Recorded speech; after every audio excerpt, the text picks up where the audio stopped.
Do you believe that extraterrestrial intelligence has visited planet Earth? I think you can go a step further. It hasn't just visited, it's been here a long time, and it's still here.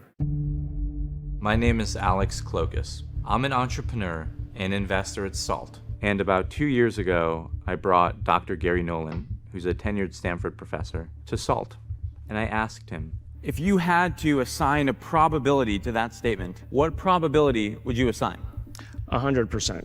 and that idea that a prestigious, world-recognized scientist would make a statement that he is 100% confident blew my mind. That statement seems so incredible that it's tough to believe. Maybe a lot of people here hear that and they don't believe it. A year later, I brought Colonel Karl Nell to SALT. Karl's had a decorated career leading our military at the highest levels, and he certainly did not mince words. Non-human intelligence exists. Non-human intelligence has been interacting with humanity. This interaction is not new, and it's been ongoing. How confident are you that that is true? There's zero doubt.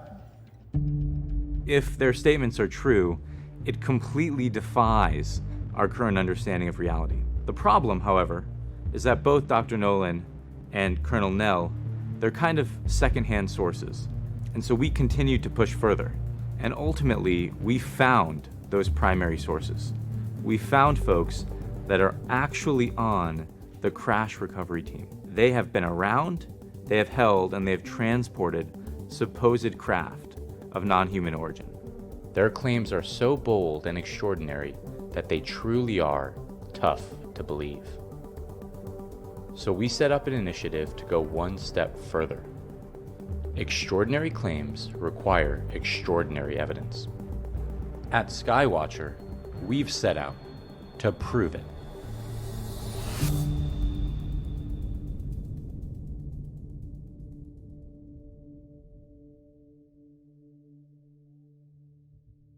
First, let's meet Jacob Barber. Jacob Barber is a dedicated patriot who has served his country for 30 years, working both overtly and covertly for multiple agencies within the Department of Defense, the Department of the Interior, and the private sector. Jake was recruited into Air Force Special Warfare in the 1990s, and then transitioned to the broader intelligence community as a contractor in the early 2000s.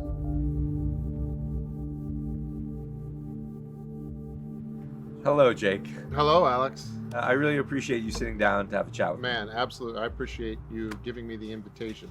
So, Jake, do you believe that a higher form of non-human intelligence has been visiting this planet? Well, yes, I do. And when you make that claim, Jake, how confident are you that claim is true? I'm 100% confident that that claim is true. Oh my goodness. Oh boy. Yeah, right? Yeah.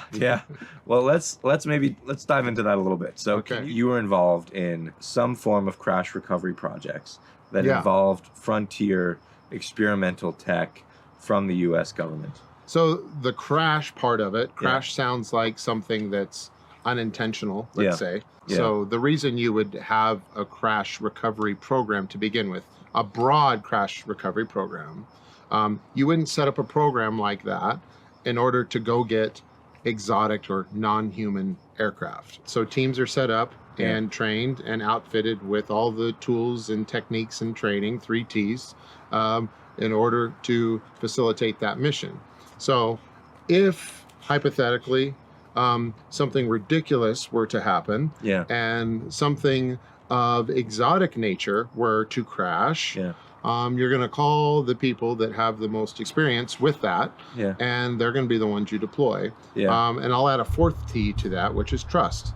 And because of our particular past and history, we had the trust of the U.S. government, and we were deployed on particular tasks, which included the recovery of exotic craft of non-human origin that were connected. If I could interject there for 1 second, what about the craft made you so certain that it was non-human in origin? Well, first of all, it was the reaction of our entire crew and our leadership structure.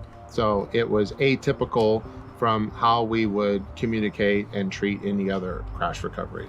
And then the object or technology itself was something that was inconceivable as being man-made from my perspective and the perspective of my teammates. What made it inconceivable though? Inconceivable was that visually completely abstract. Yeah. But abstract in a very specific way. And what I mean by saying that is it's abstract with a consistent public idea of what an abstract aircraft would look like. So Jake, I mean, what does that mean, man? When you say abstract, you say there's something crazy about these aircraft. I mean, like what? Like, can you? I'm sure there's a lot of stuff you can't talk disc. about. A disc. A metallic egg. Okay, a metallic egg. And do you have any idea, like, how these craft were piloted or kind of controlled? Well, it was obvious that this crash recovery effort was coordinated with another program that had to do with an interest in how consciousness had an impact or could interface with technology. Yeah. We were also invited to be part of a program that dealt with the research and development of the building of a system in which a particular human, not non-human, a particular human with a disposition and talent for manipulating their own consciousness could interface with certain technology. So there's a certain effort to reverse engineer these craft. That effort very quickly led to the idea that the power plant for these systems and the interface to manipulate that power plant wasn't done through a mechanical interface of levers of phalanges in order to manipulate control systems. It was done through the mind.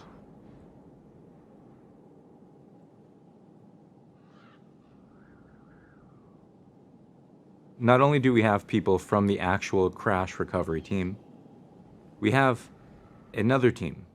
They're called the psionics team.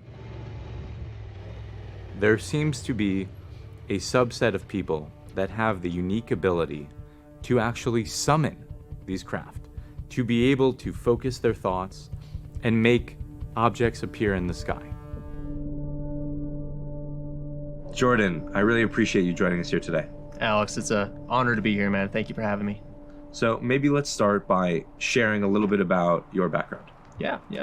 So most recently, I worked in the space technology space, a little bit of data science, ultimately taking different imagery types and trying to solve solutions for the utility industry. I'm curious, by chance, do you believe that a higher form of non-human intelligence has visited this planet? I am certain of that. You're certain? How certain are you? 100%. I mean, Jordan, that's a pretty bold statement. Where does that certainty come from?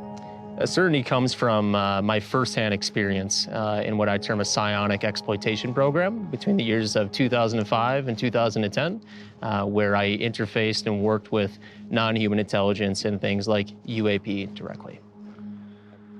I mean, Jordan, that is an incredible claim.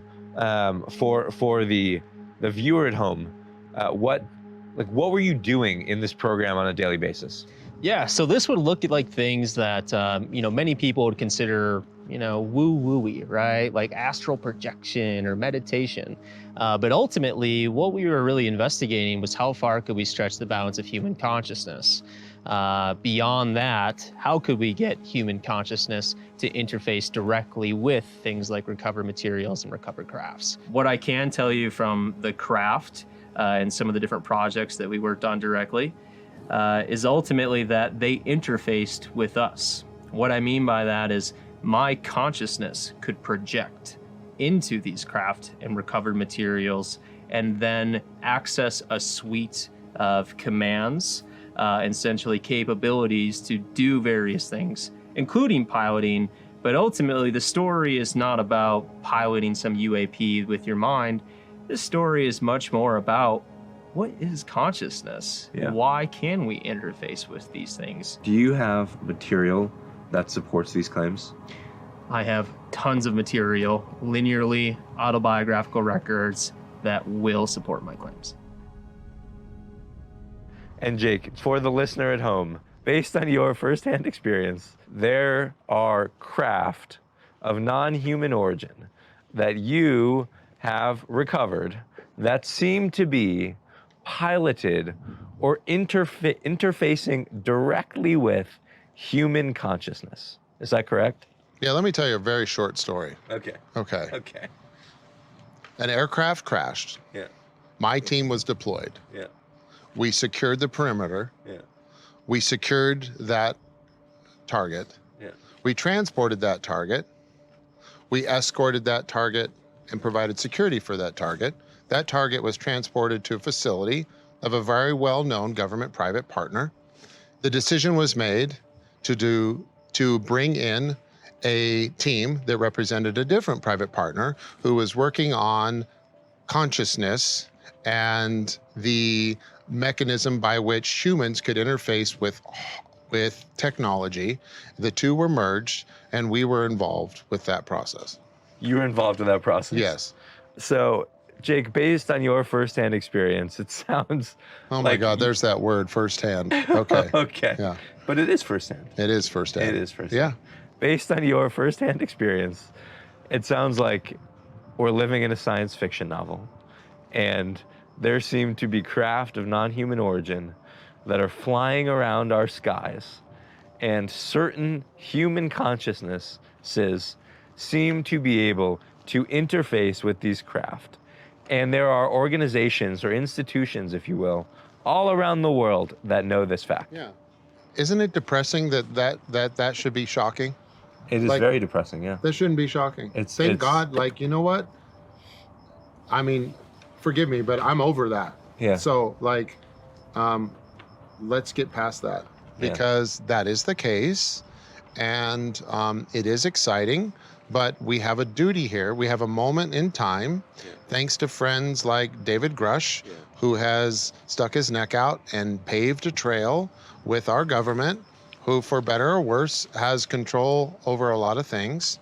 This is an opportunity for everyone to make a situation appear where we realize that our consciousness has an impact on our everyday life. I can tell you that this is not unique to the United States, and it's not unique to the most well-known private partners of the Department of Defense and the intelligence community.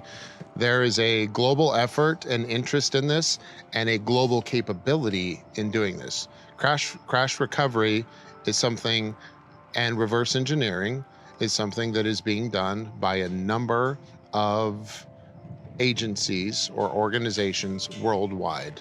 And I know that because my team has been sought after and offered jobs to go perform our services for employers outside the United States. Yeah. There seem to be a lot of people that are making incredible claims. And so we took all of these individuals that were making these claims, and we said, prove it. You claim that we can summon things in the sky? Prove it to us. We've got the sensors, we've got the team, we've now assembled everyone, and we've asked these folks to show us and actually verify what they're saying. And so here we are. We are here in the California desert, and we've assembled a group of about 15 people. We have a variety of different units within the group, including a sensor and data team, an operations team, a psionics team, and a scientific team led by Dr. Garry Nolan. And we are here to see what happens. We are going to spend 3 days together, leveraging the psionics team, seeing if we can actually make something appear in the sky, seeing if we can track it, seeing if we can actually gather data and verify these supposed claims. Okay, so when the Psi team gets eyes on a UAP, they'll let me know in relation to where it's at over the city, and then I'll essentially go to that place, see if I can get my soda straw camera, so very focused in camera, to see if we can pull out any key ID features, any kind of details of the craft that make it unique. Everybody's heard of flying saucers and alien technology and everything else. This project is aimed to prove what has not been proved in years past, It's to gather substantial evidence to show the American populace that there are substantial alien life and craft and everything else flying around. My name's Dan Flexenar. I'm Air Force. I've been in special tactics for 20 years now. I've been in charge of rescue and recovery and medical operations for specialized teams throughout my career, and now currently moving into more of a civilian world for this. Yeah, so I'm 20-year Air Force Special Warfare. I joined in 2000 as a combat controller. Very air-centric, very aware of what's going on up above. Basically a translator for the two between ground forces and guys that are up there. I've seen a lot of things that I just cannot explain. Here we are, and I'm not really sure what to expect, to be honest.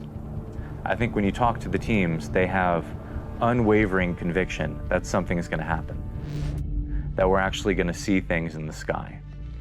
Not only do they think that we're going to see things in the sky, but we're going to be able to track it. We're going to be able to actually gather a variety of different data related to this thing.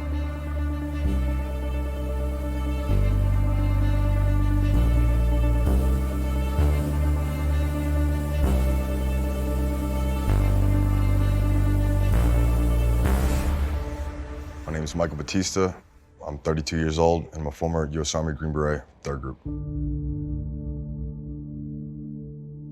And Mike, do you believe that a higher form of non-human intelligence has been visiting this planet? Yes, I do.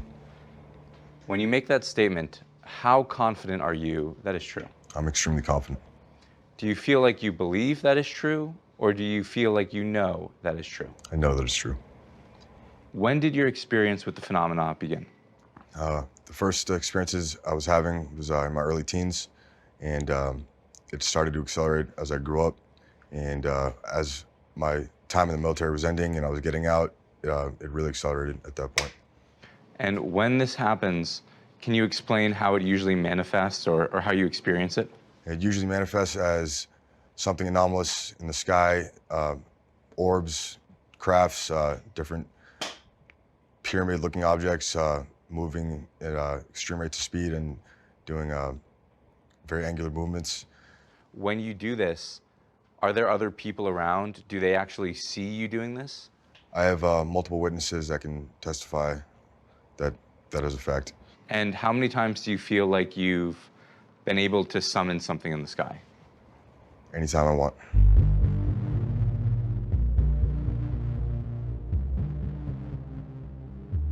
I think that the kind of belief of the team is very important.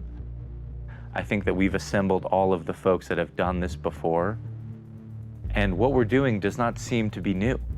In fact, it seems as though there's various groups that have been doing this to some degree for quite a while. Look, there's two. Look at this, look at this, look right here. Look at this one going down and this one going up. Oh, motherfucker.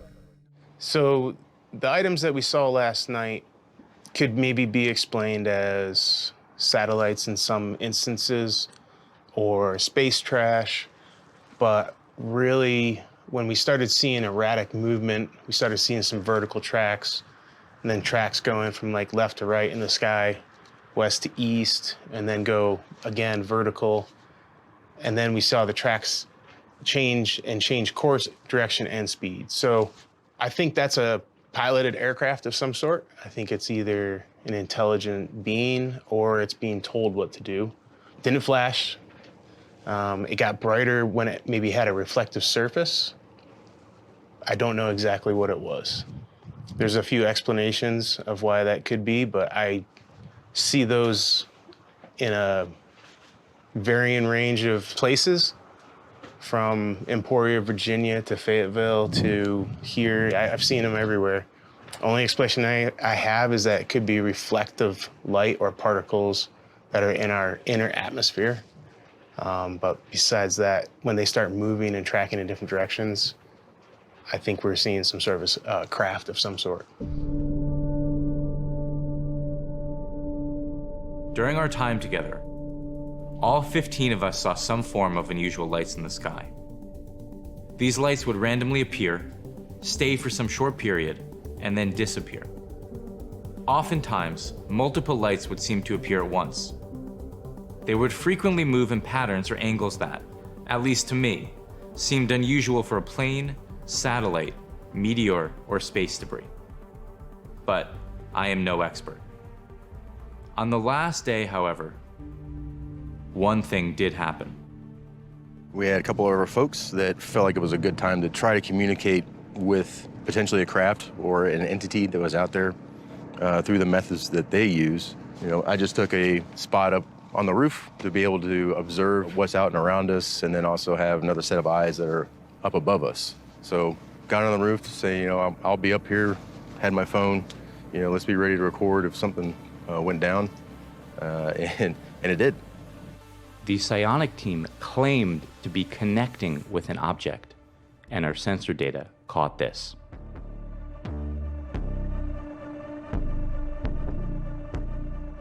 While this was happening, Fred went up to see if he could see anything with his naked eye. So I can hear them talking through certain things, and then he said something like, it's forming. As soon as he said that, I stepped out to look behind me, and that's when I saw whatever it was. Suddenly, Fred saw a second object appear above our base camp. It was all gray, matte, like not shiny at all. It was elongated oval, where it looked like there was, you know, the opposite of a seam bursting out in the middle, going all the way around, and so it looked like a rim, because the bottom half of it was extremely dark.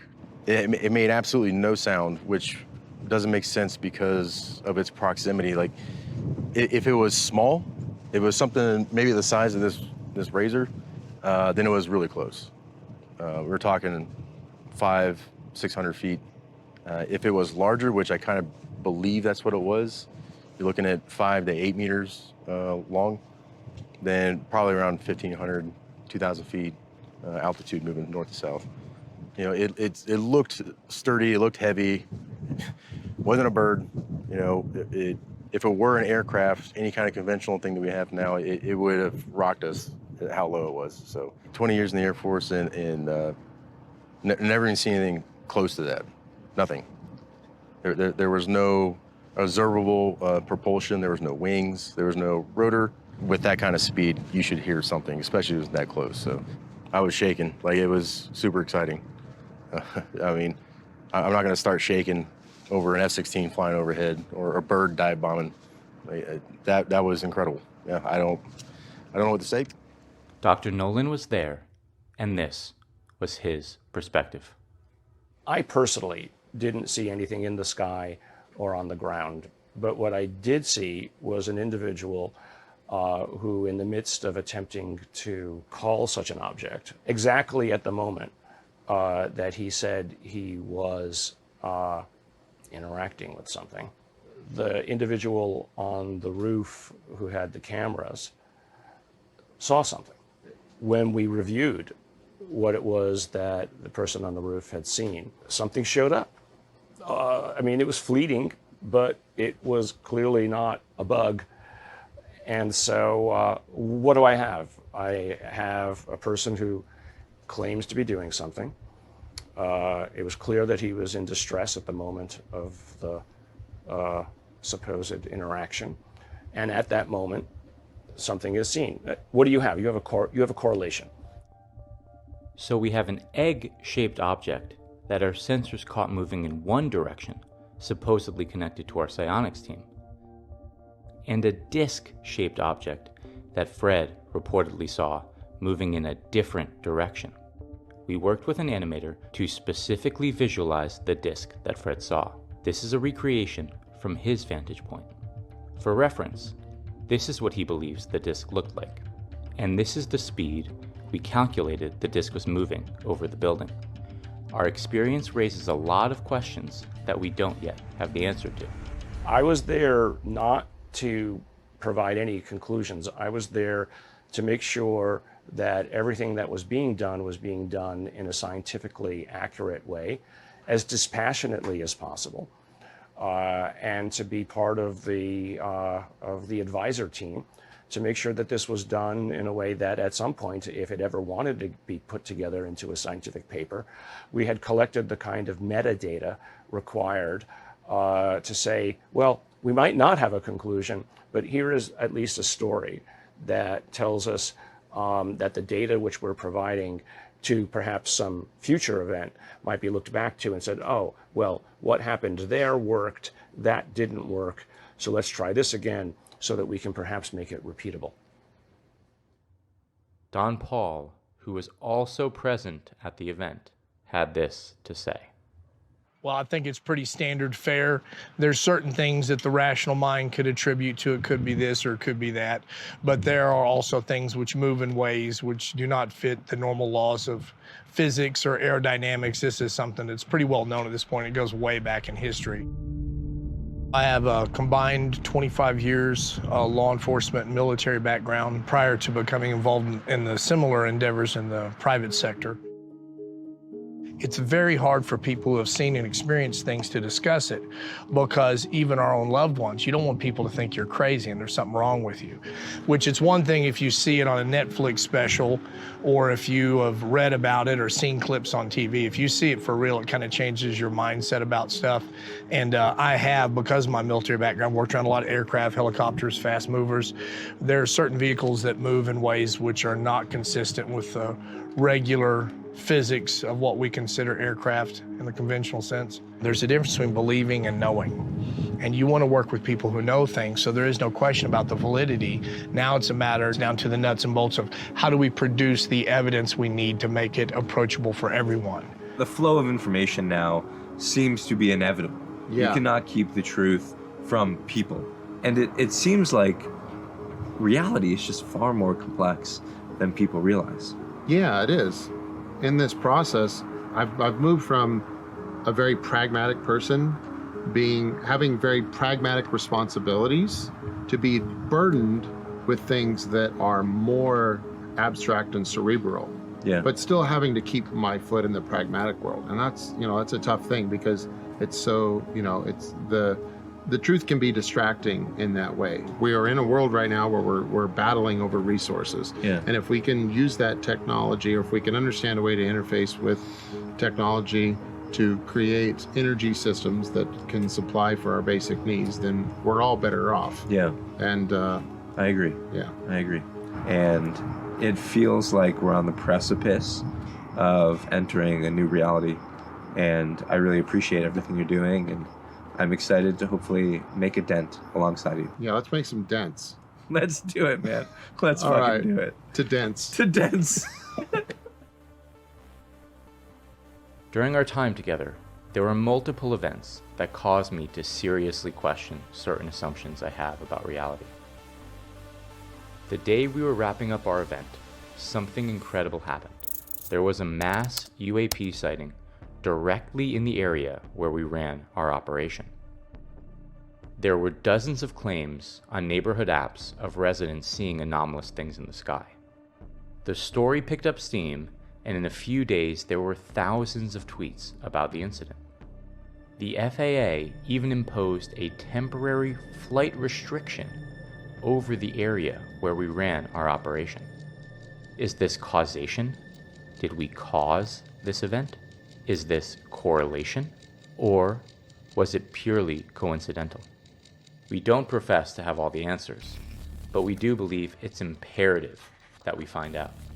So we've set up Skywatcher, and this is only the beginning.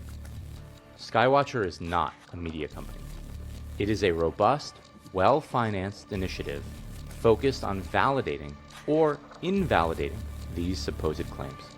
We invite you to join us in this initiative, and we intend to share all our findings. Because perhaps, in order for us to actually level up, we need to acknowledge that reality is much more than it seems.